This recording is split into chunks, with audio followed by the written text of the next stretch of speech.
할렐루야. 반갑습니다. 오후 시간에도 하나님의 큰 은혜가 우리 사랑하는 성도님들 모두에게 크게 차고 넘쳐나기를 소원합니다. 네, 오늘 우리가 마가복음 이제 본문의 말씀을 가지고 우리가 위대한 인생이라고 하는 제목으로 말씀을 잠시 살펴보면서 하나님의 은혜를 나누고자 합니다. 사랑하는 우리 성도 여러분, 올해 우리가 2026년을 들어오면서 1월과 2월 이 두 달 동안 우리가 하나님께서 우리를 불러주심이 영적 리더로 불러주셨다라고 하는 그 사실을 우리가 인식하면서 또 영적 리더로 불러주신 그 주님의 부르심에 합당한 삶을 살아가기 위해서, 그러면 영적 리더로서 우리가 어떤 모습을 가져야 될 것인가에 대해서 하나씩 우리가 살펴보면서 지금 이 오후 시간에 말씀을 나누고 있습니다. 여러분들 혹시 기억하시나요? 첫 번째 시간에 우리가 어떻게 해야 된다고 말씀을 드렸던가요? 하나님을 갈망하라. 늘 새롭죠. 늘 새로우면, 저도 할 이야기가 많아집니다. 자, 첫 번째는 바로 영적 리더로서 하나님을 갈망하는 삶을 살아야 된다라고 말씀을 드렸습니다. 두 번째 시간에는요, 우리가 주님의 몸인 교회를 사랑해야 한다라고 말씀을 드렸고요. 세 번째 시간에는요, 하나님의 역사를 기대하며 기도하라라고 우리가 함께 우리가 살펴보았죠. 이렇게 세 번에 걸쳐서 말씀을 나누었습니다. 오늘은 네 번째 시간입니다. 오늘은 그 네 번째 시간으로서 위대한 인생이라는 제목으로 말씀을 잠시 나눌 건데, 영적 리더가 갖춰야 될 모습이, 그리고 위대한 인생으로 나아가기 위해서 하나님이 원하시는 모습은 어떤 모습인지에 대해서 우리가 함께 살펴보면서 하나님의 은혜를 나누고자 합니다.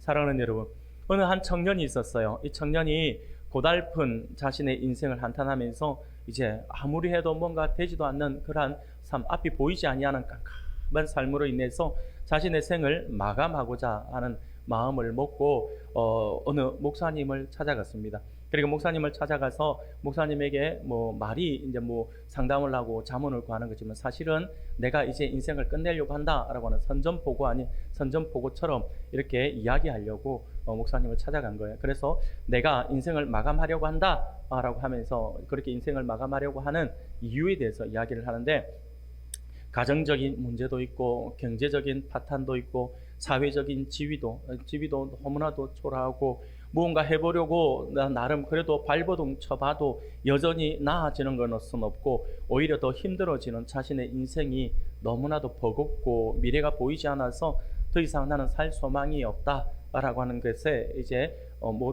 자기의 생각이 도달해서 이제 내가 죽음을 선택할 수밖에 없습니다라고 하는 자기의 처지를 한참을 들어서 설명을 했어요. 그런데 이 청년의 이야기를 듣고서 목사님은요, 그 이야기를 들었던 목사님은 가만 청년의 이야기를 듣고 깊이 이제 동정하는 마음에서 목사님이 이렇게 이야기를 해요. 내가 이야기를 들어보니 충분히 청년의 자네의 그러한 처지가 이해가 되는군요. 모든 상황이 그렇게 어려우니 어떻게 살아갈 수 있겠습니까? 정말 살아갈 용기조차도 나지 않을 것 같아요. 내가 당신의 입장이라도 나는 당신같이 그러한 극단적인 마음을 먹지 않을까라는 생각이 들 정도로 굉장히 안타깝군요 라고 그렇게 이야기를 합니다. 그러면서 목사님이 하시는 이야기가, 그러나 기왕에 죽을 마음을 먹었으면 조금만 더 시간을 조금 벌어서 나에게 좀 시간을 달라라고 이야기를 하셨어요. 그러면서 기왕에 죽을 거면 죽기 전에 나를 좀 도와주고 죽으면 안 될까라고 그렇게 이야기를 했어요. 그래서 이 청년이, 목사님이 지금 뭘 이야기하고 싶은 건가? 자기를 잡아주기를 바랬는데 죽으려면 죽는데 좀 이따가 내 좀 도와주고 죽어라 이렇게 이야기하니까 좀 당황을 했던 것 같아요. 그러면서 고민을 해요. 고민을 하는데 답이, 어차피 죽을 인생 죽기 전에 목사님 필요하다면 제가 목사님을 좀 돕고 그렇게 죽도록 하겠습니다 라고 이야기를 하면서 목사님의 요청을 수락했습니다. 그렇게 수락하고 나서 이제 목사님이 일을 도와주는데, 이 목사님이 어떤 일을 하셨냐니까, 집 없는 사람, 불쌍한 사람들을 위해서 집을 지어주는 그런 목회 사역을 하던 그런 목사님이었던 것 같아요.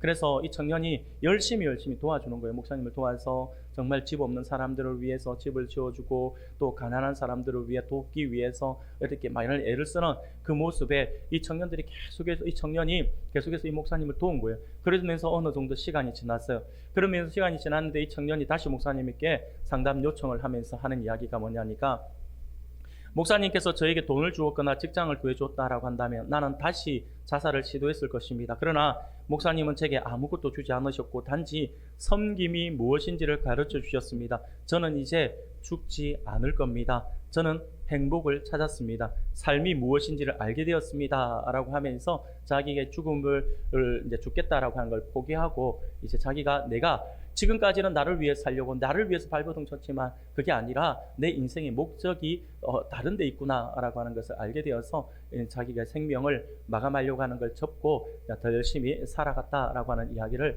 제가 한번 전에 들은 적이 있습니다. 사랑하는 여러분, 이 젊은 친구는요, 방금 예화 속에서 제가 말씀을 드렸던 이 젊은 친구는 돈이 없고 집도 없고 직업도 없고 도와주는 사람조차 없었어요.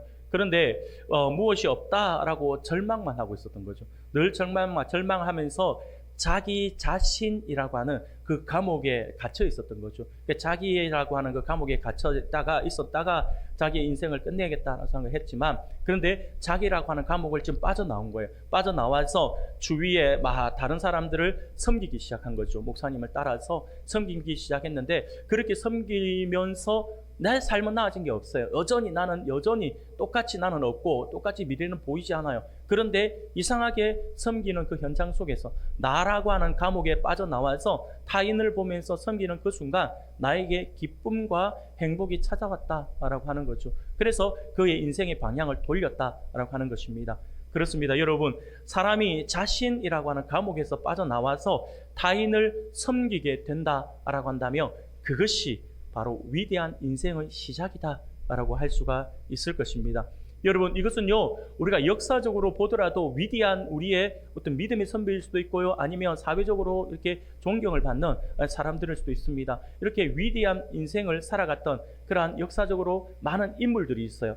예를 들어 보면 슈바이처, 여러분들 아시죠? 슈바이처 박사가 많은 사람들이 위대한 인생을 살았다라고 이렇게 이야기를 합니다. 그런데 슈바이처가 위대한 인생을 살 수 있었던 것은요, 자신의 성공을 넘어서 아프리카의 빈민들을 섬겼기 때문이다라고 하는 거예요.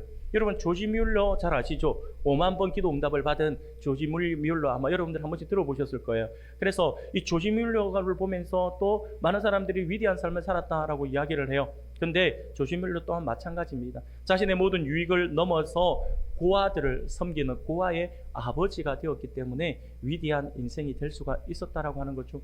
링컨도 마찬가지입니다. 링컨이 위대할 수 있었던 것은요, 백인들의 유익을 넘어서 흑인들의 자유를 위해서 투쟁하는 삶을 살았기 때문이다라고 할 수가 있겠죠. 사랑하는 여러분, 이런 의미에서 우리의 인생을 살펴보면 위대한 인생은 멀리에 있지 않아요. 위대한 인생은요, 어느 특정한 몇몇 사람들에게만 있는 것이 아니라, 이 위대한 인생은 멀리 있는 것이 아니라 아주 우리 가까이에 있다라고 하는 것이죠. 나 자신이라고 하는 나의 세계 안에서 갇혀 있는 것이 아니라 나의 세계 안에서 내가 빠져나와서 섬김의 자리로 내가 옮겨갈 때에 그것이 곧 위대한 인생의 시작이 된다라고 하는 사실을 믿으시길 바랍니다. 그것이 시작이에요. 사랑하는 여러분, 오늘 우리가 마가복음 10장의 말씀을 우리가 함께 읽었습니다. 오늘 본문의 말씀을 보면 예수님께서 제자들이 자기 자신만 생각하고 서로 예수님이 오른편과 왼편을 차지하겠다라고 다투는 사건이 등장하죠. 이 사건은요, 예수님의 공생애가 끝나갈 무렵에 일어난 사건입니다. 쉽게 말씀을 드리며 예수님의 12제자는요, 예수님과 3년 동안 함께 동거동락했던 그러한 사람들입니다. 예수님과 함께 지내면서 예수님과 함께 먹고 함께 자고 함께 생활을 했어요. 그러면서 예수님이 하시는 수많은 설교와 가르침을 들었어요. 뿐만 아니라 예수님이 행하신 수많은 기적들을 그들의 눈으로 직접 목격을 했던 사람들입니다. 그런데 그렇게 예수님과 함께 같이 살았지만 아주 중요한 것은요, 그들이 예수님의 위대한 섬김은 보지 못했다라고 하는 거죠. 예수님이 이 땅에 왜 오셨는지에 대해서, 예수님이 어떻게 오셨는지에 대해서, 그리고 예수님께서 내가 섬김을 받으려면 온 것이 아니라 섬기러 왔다라고 하는 그 예수님의 그 모습을 그들은 전혀 발견하지 못했다라고 하는 것입니다. 제자들은 예수님에게 우리 중에 누가 큰 자입니까? 라고 물었습니다. 그러자 예수님은요, 섬기는 자가 큰 자이고 종이 되는 자가 으뜸이 되는 자이다 라고 이렇게 제자들에게 말씀을 하셨어요. 오늘 우리가 읽었던 본문 43절, 44절 우리가 같이 한 목소리로 같이 한 번 더 읽어보겠습니다. 같이 읽겠습니다. 시작. 너희 중에는 그렇지 않을지니 너희 중에 누구든지 으뜸이 되고자 하는 자는 모든 사람의 종이 되어야 하리라. 아멘. 사랑하는 우리 성도 여러분, 어떻게 보면 예수님께서 지금 제자들에게 하신 이 말씀은요, 좀 이상한 말씀이라고 할 수가 있어요. 왜냐하면 당시 유대인들은 로마의 속국으로 있었거든요. 로마의 속국으로 살았어요. 겉으로 드러나는 모습을 보면 힘과 권력을 가진 로마 사람들이 큰 자인 것처럼 보입니다. 그런데 예수님은요, 섬기는 자가 큰 자가 되고 종으로 사는 것이 으뜸이다라고 말씀을 하고 있는 것이죠. 세상에서 말하는 방향과 전혀 다른 방향, 전혀 역방향, 반대의 이야기를 하고 있는 것 같다라고 하는 것입니다. 큰 자나 으뜸이 되는 자는 바로 위대한 자를 이야기하는 거거든요. 세상에 가지고 있는 인식이 그래요. 예수님은요, 제자들에게 섬기는 자가 위대한 자다라고 하는 말씀을 좀 더 눈에 보이기 쉽게, 좀 더 이해하기 쉽게 가르쳐 주기 위해서 종을 비유하는 거예요. 그래, 종으로 사는 것이 가장 위대한 자다라고 이렇게 말씀을 하는 것이죠. 예수님 당시의 종의 삶은요, 한마디로 비천한 삶이라고 할 수가 있습니다. 지금 우리 시대에도 마찬가지입니다. 누군가에 있어서 불임을 당하는 사람들은요, 그렇게 그 행복한 모습이다라고 말은 하지는 못할 거예요. 그런데 지금도 근데 과거의 시대로 가보면 그때는요, 더더욱이 그래요. 그때는 아예 소유물로 인격적인 대우도 받지 못하던 시대였잖아요. 그래서 종의 삶이라고 하는 것은 천한 삶이다라고 할 수가 있겠죠. 그런데 예수님은요, 종으로 사는 것이 가장 위대하다라고 이렇게 말씀을 하고 있는 것입니다. 사랑하는 여러분, 그렇습니다. 교회에 다니는 우리는요, 종으로 사는 게 큰 사람이 되는 것이다 라고 하는 사실을 우리가 잘 알고 있습니다. 이것은요, 우리가 계속해서 오늘 제가 설교 시간을 통해서 오늘 처음 듣는 이야기가 아니에요. 우리가 신앙생활을 해오면서 계속해서 들어왔던 거예요. 종으로 살아야 된다, 낮은 자의 삶을 살아야 된다, 겸손히 살아야 된다, 이런 이야기들을 우리가 수없이 아마 들어오셨을 겁니다. 수없이 많은 설교를 통해서 들었고 또 스스로도 그것을 인정하고 있을 것입니다. 그러나 중요한 것은 뭐냐면 이것을 모르는 게 아니라 알고 있어요. 알고 있음에도 불구하고 우리 중에 실제로 종으로 사는 사람은 극소수다라고 하는 거죠. 주님의 말씀은 말씀이고 내 삶은 내 삶이고 종으로 우리가 살아가지 않죠. 누군가가 나를 조금만 힘들게 해도 막 안에 분이 올라오잖아요. 내보다 못한 사람이 왜 나를 구박하지, 막 이런 거. 지는 뭐 잘났다고 하면서 막 이렇게 하잖아요. 이게 우리의 모습이에요. 우리는 종으로 살겠다, 종으로 살아야 한다라고 하는 걸 인식을 하지만 정작 행동할 때는 전혀 그러지 않습니다. 우리는 오히려 지배자, 주인으로서의 삶을 살아가려고 하죠. 그래서 정말 실제로 종으로 사는 사람은 극소수다라고 말씀을 드리는 것입니다. 여러분, 우리는 반드시 인생이 끝나는 날 하나님 앞에 서게 된다라고 하는 사실을 우리가 기억하셔야 합니다. 그때 하나님은요, 우리가 얼마나 다른 사람을 섬겼느냐라고 우리를 평가하실 것 같아요. 하나님께서 우리를 만나시며 우리가 얼마나 섬기는 자리에 있었느냐, 이것을 주님께서 보신다라고 하는 것이죠. 그래서 로마서 14장 12절에 보면 이렇게 말씀을 하고 있습니다. 우리가 같이 한번 읽어볼까요? 같이 읽겠습니다. 시작. 이러므로 우리 각 사람이 자기를 하나님께 짓고하리라. 아멘. 사랑하는 여러분, 이게 무슨 말입니까? 우리는요, 언젠간 하나님 앞에 서게 된다라고 하는 거예요.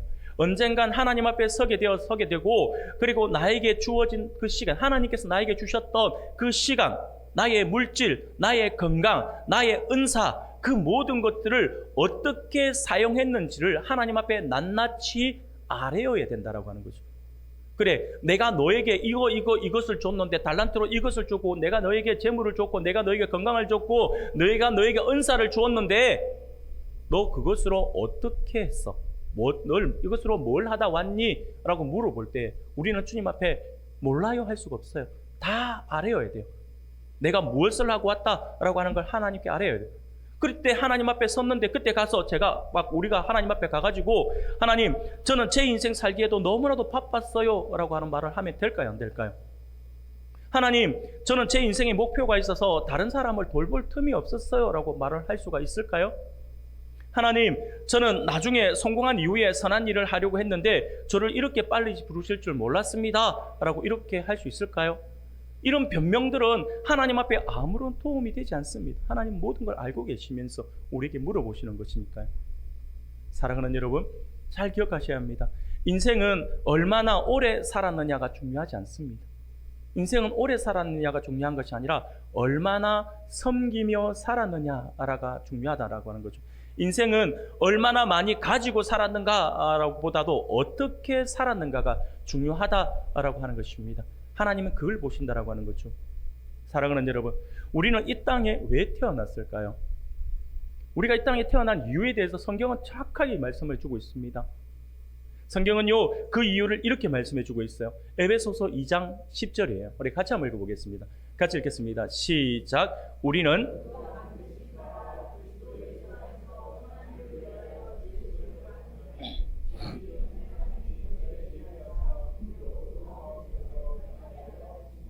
아멘. 사랑하는 여러분, 에베소서 2장 10절에서 우리를 하나님께서 이 땅에 있게 하신 이유가 뭐라고 말씀하고 있습니까? 선한 일이에요.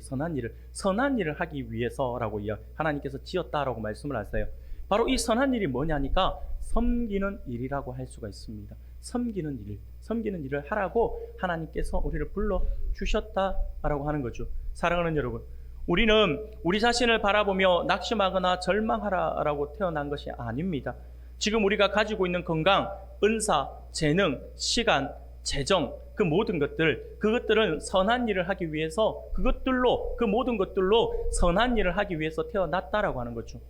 근데 여러분, 굉장히 중요한 것 중에 하나가 뭐냐면 이 선한 일이라고, 섬기는 일이잖아요. 선한 일이 섬기는 일이라고 말씀을 드렸어요. 섬긴다 아까 있잖아요. 이 히브리어도 그렇고 헬라어도 그렇고 이 섬긴다라고 하는 단어에 어떤 의미가 또 같이 포함되어 있냐면 예배하다가 포함되어 있어요. 쉽게 말하면 우리가 낮아진 자세에서 누군가를 섬기며 하나님은 그것을 주의 이름으로 그것을 우리가 섬기며 하나님은 그것을 예배처럼 보신다라고 하는 거예요. 그래서 우리가 예배를 드리는 것처럼 그렇게 누군가를 섬겨야 한다라고 하는 거죠. 그러니 하나님 기뻐하지 않을 수가 없는 거죠. 하나님께서 그 일을 위해서 우리를 이 땅에 있게 하셨다라고 하는 거죠. 그래서 우리는 예배하는 존재다라고 이야기할 때 그 예배하는 존재가 이렇게 앉아서 예배하는 것을 이야기하는 게 아니에요.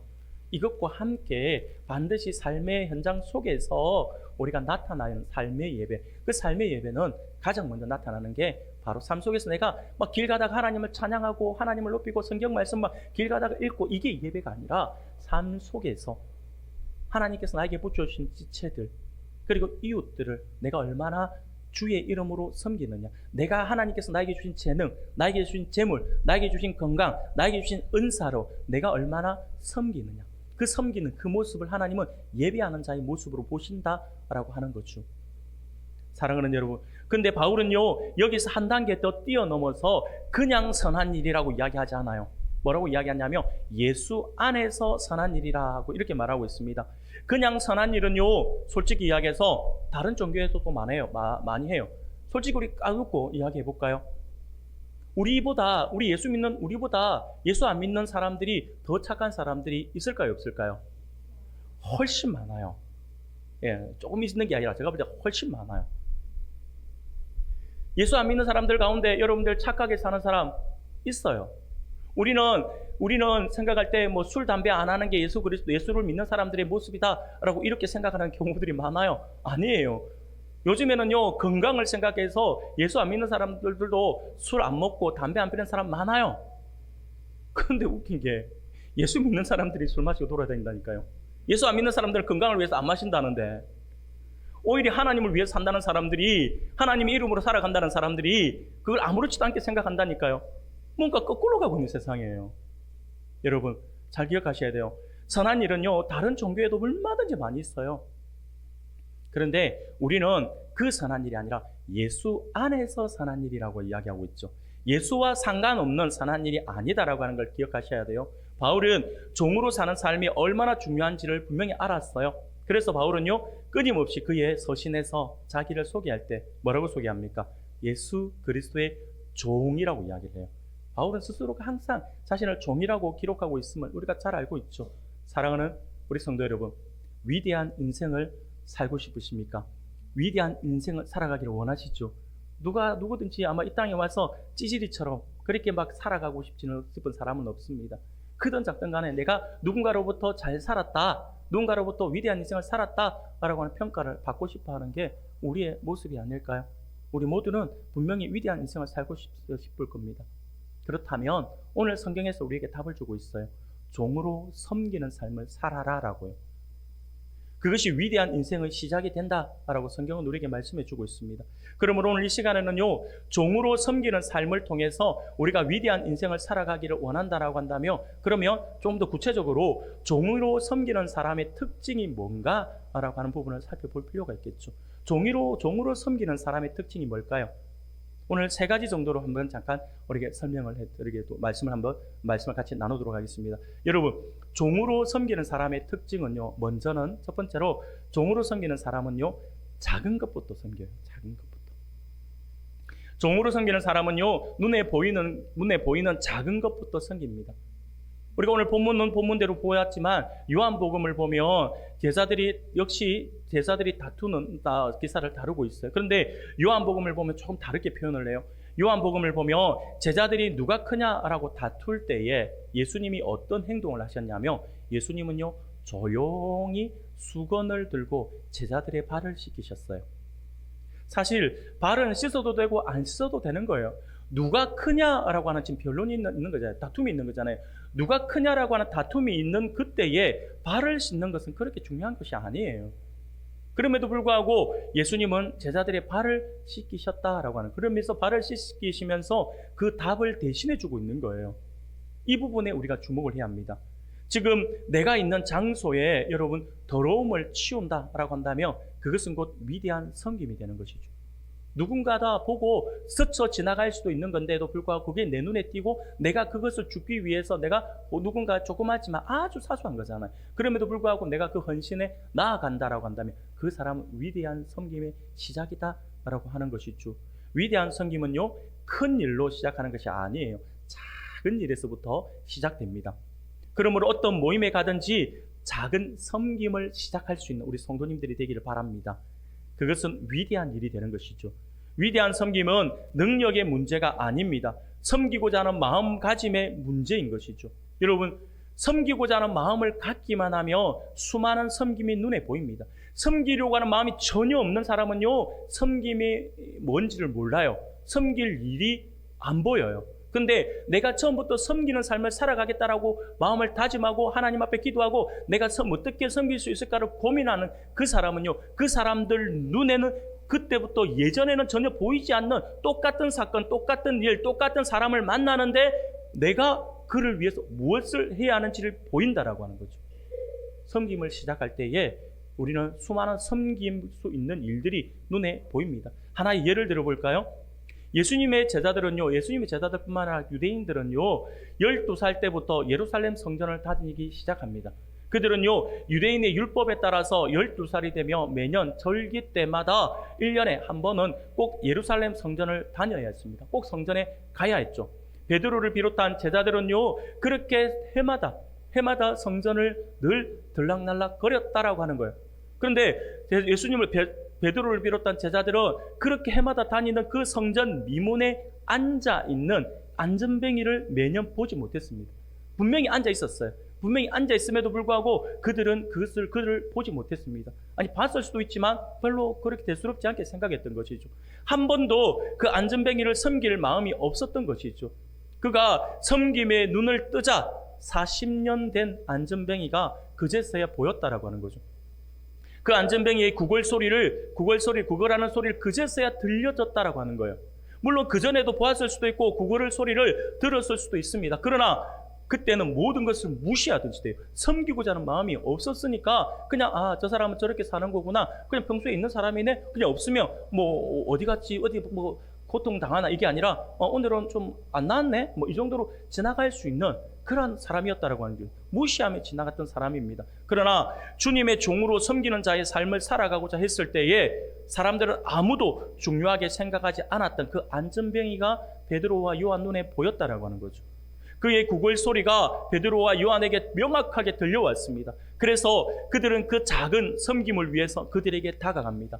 그리고 그에게 손을 내밀어 주었어요. 손을 내밀었을 때 어떤 일이 벌어집니까? 기적이 일어나잖아요. 기적이. 그 작은 섬김 속에서 베드로와 요한이 알지 못했던 큰 기적이 기다리고 있었던 것이죠. 40년 된 안전뱅이가 일어나고 그 일로 연결되어서 5,000명이 예수님을 믿게 되는 그러한 일로 연결되었다라고 하는 거예요. 여러분, 섬기려고 하는 마음이 없었을 때는 평소에 앉아있는 사람 똑같은 사람이었어요. 근데 섬기고자 하는 마음이 생기니까 그가 보이고 그가 불쌍해지고 그를 위해서 내가 무엇을 할 수 있을까가 보여졌다라고 하는 거죠. 그게 바로 작은 섬김이 위대함의 시작이다라고 하는 이유예요. 사랑하는 여러분, 과거에 어느 날 어떤 두 소년이 어떤 한 교회를 찾아서 예배를 드리기 위해 찾아갔습니다. 그런데 그날따라 사람이 너무 많았어요. 사람이 너무 많아서 이 두 소년이 앉을 자리가 없다 보니까 아유, 그냥 우리 예배 포기하고 집에 가야겠다라고 하면서 그 교회를 빠져나오는 그때에, 근데 빠져나온 그때에 어느 안내위원이, 어느 어르신 한 분이 갑자기 아이들을 불렀어요. 왜 그냥 가려고 하느냐라고 했더니 예배드릴 공간이 없어서 우리 그냥 가렵니다라고 잠깐만 기다려봐라 하면서 아래층에 보니까 아래층 가운데에 자리가 비어 있는 것을 확인하시고 그 아이들을 데리고 와서 그 아이들을 앞자리에 앉힌 거예요. 앉히고 나서 이렇게 앉히고 났는데 이 아이들이 그날 저녁에 예배를 드리면서 하나님을 만납니다. 하나님을 만나고 그래서 예수님을 영접하는 거예요. 그러면서 그가 그 두 소년 중에 한 명이 그렇게 은혜 받고 변화받아서 하나님의 사람으로 살겠다고 다짐해요. 근데 그 두 사람 중에 한 사람이 누구냐니까 바로 위대한 전도자 빌리 그레함 목사님이었어요. 만약에 그 안내위원이 아이라고 해서 그냥 스쳐 지나가 버릴 수 있는 그거 귀찮잖아요. 나간 아이 불러가지고 다시 그 앞자리까지 죄송합니다 하면서 앉히는 게 그게 쉬운 일은 아니에요. 그런데 이분은 그게 자기의 사명으로 생각해서 섬김이 내 사명이다 생각해서 그 아이를 데리고 와서 제일 앞자리에 앉혀놓았더니 나중에 이 아이가 예수님을 만나고 변화해서 위대한 전도자, 수없이 많은 수천 명, 수만 명을 주께로 인도하는 위대한 전도자가 되었다라고 하는 것이죠. 한 사람의 작은 섬김이 이루어낸 엄청난 위대한 일이라고 할 수가 있을 것입니다.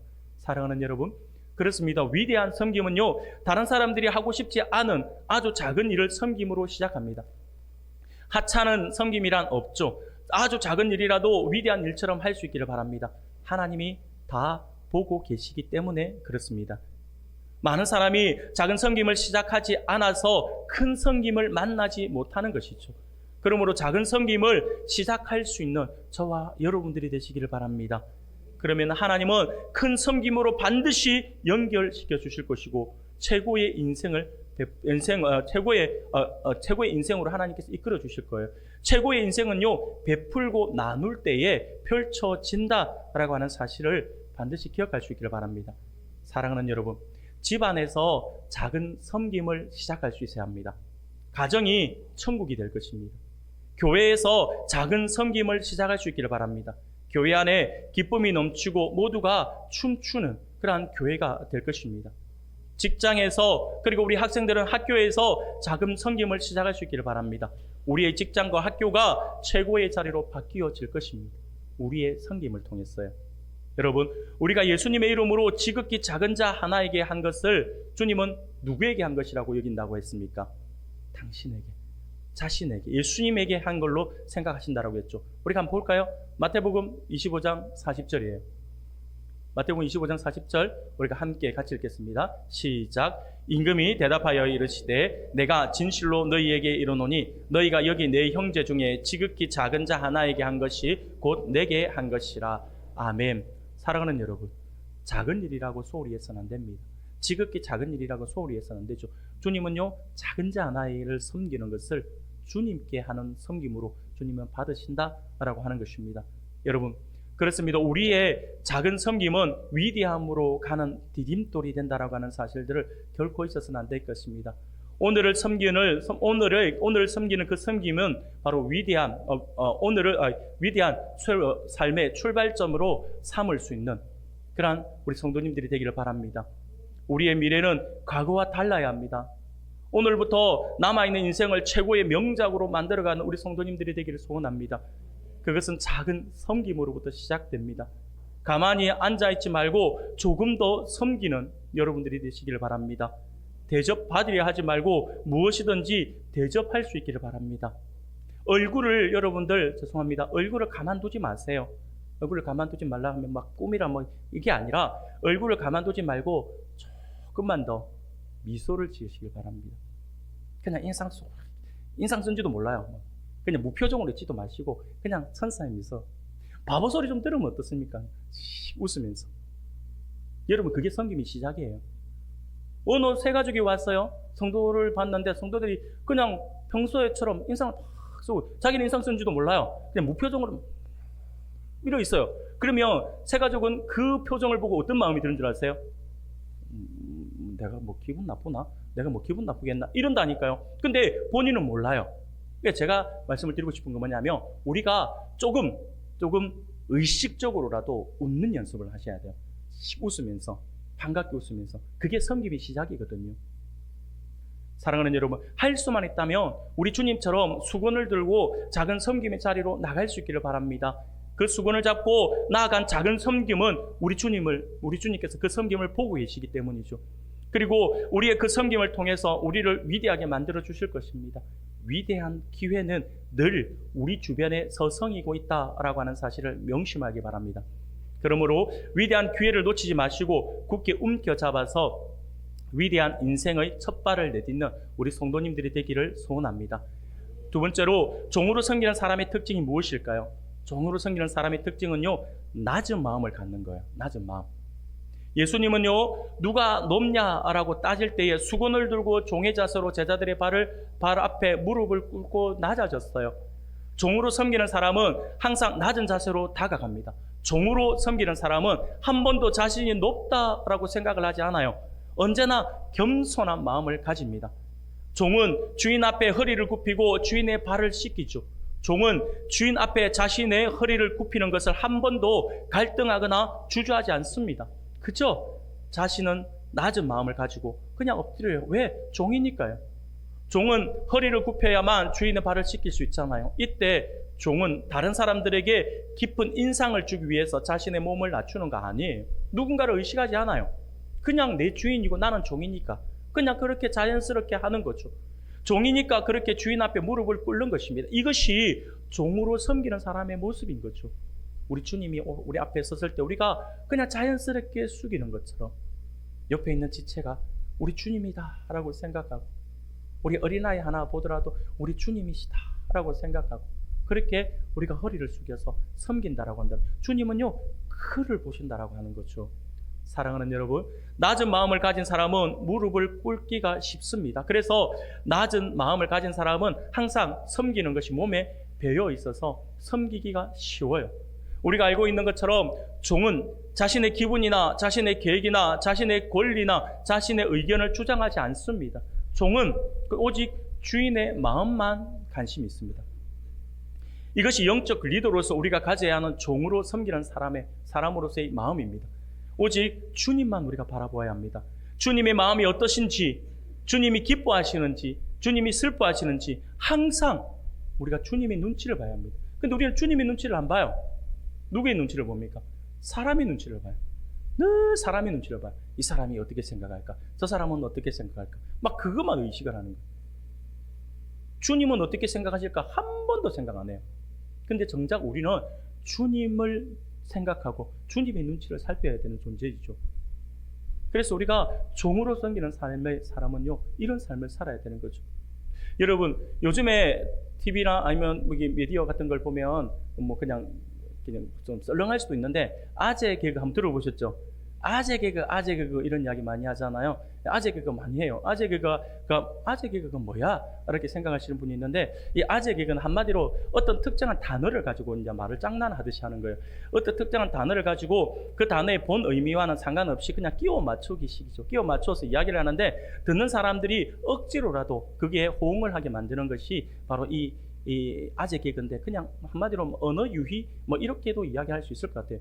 근데 여러분, 예수님의 산상수훈의 말씀을 가지고도 아재 개그로 만들어서 이야기하는 사람이 있더라고요. 오늘 예수님의 산상수훈에 보면 이런 말씀이 있어요. 우리가 한번 볼까요?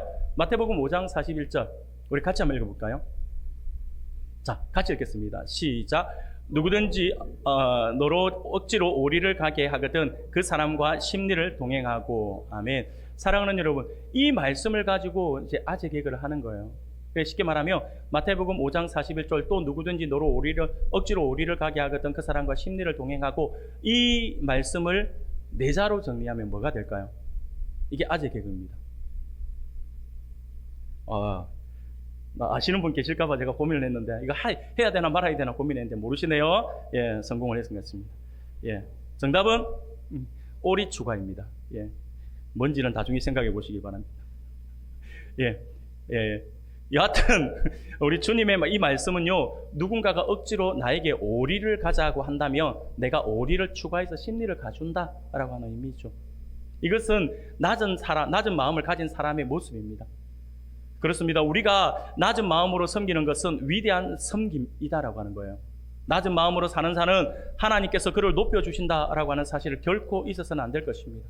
그러므로 우리 하나님의 백성들은 어떤 장소를 가든지 간에 지금의 높음을 선택하지 말고 마지막 날의 높음을 선택할 수 있기를 바랍니다.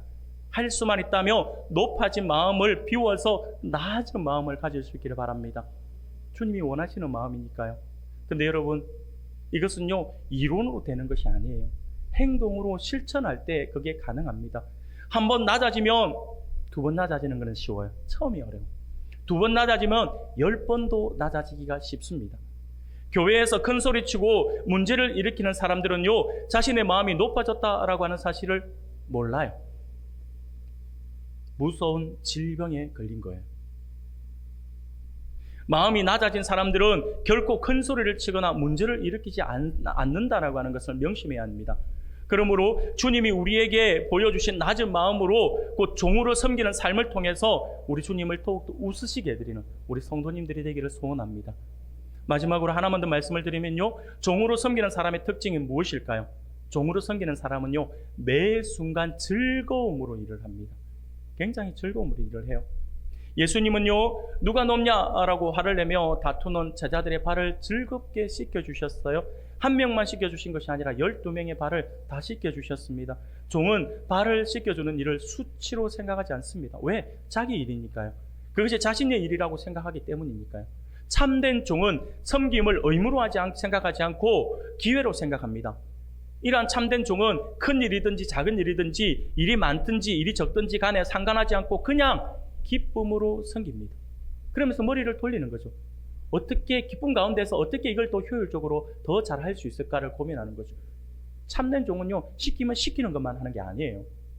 어떻게 더 능률적으로 주인이 왜 나에게 이 일을 시켰을까? 이 일을 통해서 어떤 목적을 이루기를 원하는가를 생각하는 거예요. 그래서 더 나은 섬김으로 나아가려고 노력을 하죠. 이게 바로 참된 종입니다. 참된 종은요, 그런 모습이죠. 그것이 종의 본분이기 때문이죠. 주인을 기쁘시게 하는 일이기 때문에 종이 그렇게 하는 겁니다. 여러분, 그렇다면 이처럼 참된 종은 그렇게 일을 하면서 왜 기쁨으로 이렇게 섬기는 것일까요? 그게 왜 기쁠까요? 섬기는 자체가 어떻게 보면 몸을 고되게 하는 거잖아요. 힘들잖아요. 그럼에도 불구하고 그는 기쁨으로 섬긴다고 했는데 이유가 뭘까요? 그것은 다름이 아니라 자신이 존재하는 모든 것이 주인 때문이다라고 하는 사실을 알고 있기 때문에 그래요. 나의 이 삶을 주인이 허락해 주었고 내가 살아가는 것이 주인 때문에 이렇게 살아가고 있구나 라고 해서 거기에 감사하고 거기에 보답하는 마음이 있기 때문에 기쁨으로 섬기는 거죠. 이 사실을 노래하고 있는 것이 시편 100편이에요. 우리 같이 한번 읽어볼까요? 시편 100편 2절 3절이에요. 같이 읽겠습니다. 시작.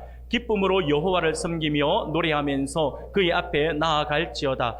여호와가 우리 하나님이신 줄 너희는 알지어다. 그는 우리를 지으시니요 우리는 그의 것이니 그의 백성이요 그의 기르시는 양이로다. 아멘. 사랑하는 여러분, 교만한 사람은 자신이 가진 모든 것이 자기 힘으로 된 것이다 라고 착각하기 때문에 섬기는 삶은 절대로 어렵습니다. 섬길 수가 없어요. 그러나 겸손한 사람은 자신이 가진 모든 것이 하나님의 것이고 하나님의 은혜의 산물이다 라고 하는 것을 알기 때문에 섬기는 삶이 정말 쉬워집니다. 그는 살아있는 자체를 기뻐하고 쓰임받는 자체를 감사하게 되어 있죠. 그래서 기쁨으로 하나님을 섬기고 찬양하며 여호와 우리 주 앞에 나아갈 수가 있는 것입니다. 우리가 할 수 있는 것은 아무것도 없고 오직 하나님의 은혜다라고 하는 사실이 인식되어지고 고백하는 사람은요, 기쁨 가운데에서 나와서 주님을 섬겨요. 주님께 예배하고 성도를 섬기고 또 주님의 몸된 제단을 위해서 수고를 하는 거예요. 왜? 하나님께서 나에게 주신 은혜이니까요. 사랑하는 여러분, 한번 이렇게 생각해 봅시다. 여러분들 맛있는 음식점 이야기 들으면 음식점을 많이 찾아가서 외식 많이 하잖아요. 여러분, 음식점을 가보면 음식점의 분위기는 누가 결정하는 줄 아세요? 맛있는 음식일까요? 아니면 그 사장님일까요? 아니면 거기서 일하는 종업원일까요? 종업원입니다. 놀랍게도 종업원이에요. 음식점의 분위기를 결정하는 사람은요, 종업원이에요. 그 가게에서 일을 하는 종업원이 행복하면 그 음식점은 잘 되게 되어 있습니다. 또한 행복한 가정 분위기는 누가 좌우하는지 아세요? 엄마일까요? 아빠일까요? 자녀일까요? 나입니다. 나. 자신입니다. 자신. 누군가가 나 자신이에요. 나 자신. 섬기는, 내가 섬겨야, 내가 섬기는 우리가 행복하면 그 집은요, 천국이 되게 되어 있습니다. 마찬가지로 교회도 마찬가지죠. 교회 분위기는 누가 좌우할까요? 그렇죠. 교인 모두입니다. 모두예요. 옆에 있는 사람이 나야, 나. 목사가 아니에요. 우리 모두예요. 모두가 결정합니다. 교인들이 행복하며 믿지 않는 사람들이 도전을 받게 되고 우리의 착한 행실로 하나님께 영광을 돌리며 교회로 나오게 되어 있다라고 하는 거죠. 그렇습니다. 여러분, 종의 온전한 태도가 무거운 궁궐 분위기를 좌우하죠. 그래서 종된 우리는 기쁨이 넘쳐야 된다라고 하는 거예요. 여러분은 하나님의 종이십니까? 종이십니까? 예, 이때 어떻게 답해야 될지 모르시면 옆에 분에게 물어보시기 바랍니다. 그때 무조건 아멘 하시면 됩니다. 예, 우리는 하나님의 종이다라고 고백을 해요. 여러분, 그렇다면 다시 한번 여쭙겠습니다. 여러분들의 마음에 즐거움이 있습니까? 여러분, 우리의 마음에 즐거움으로 가득 차야 돼요. 하나님의 종이라고 한다면. 하나님의 종은요, 짜증을 내지 않습니다. 그런데 내가 요즘 주의 일을 섬김에 있어서, 하나님을 섬김에 있어서, 주의 몸된 제단을 섬김에 있어서 기쁨이 없다라고 한다면 내가 종의 마음을 잃어버렸다라고 하는 사실로 받아들이시면 됩니다. 다시 기쁨으로 섬기는 종의 그 마음을 갖기 위해서 노력을 해야 할 것입니다. 우리가 기쁨으로 섬김을 시작한다라고 한다면 그것이 곧 위대한 섬김이 되는 것이죠. 그 섬기면 기적을 이루는 통로가 될 것입니다.